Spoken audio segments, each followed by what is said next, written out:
Galit si Chubby. Hindi siya pinapasok sa loob. At ito naman yung pusa na nakikita ko. Dito siya. Gusto siya magpa-adapt. Yan, pakainin ko yan mamaya. Yan. Yan si Chubby, oh. Galit yan si Chubby. Kasi hindi siya pinapasok sa loob. So, Chubby, stipot ka lang ni Chubby, ha?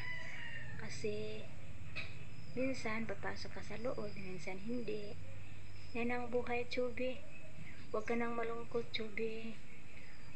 Huwag kang malungkot, ha? Chubby, ha? Huwag nang malungkot. Uy, nagtampo daw si Chubby.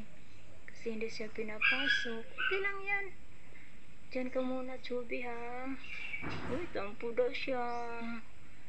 Huwag ka na magtampo, Chubby. Hindi nga ito nagtampo. Tingnan niyo, oh. Yan, dito ka sa amin, Kitty. Kitty, ha? Kitty. Kitty.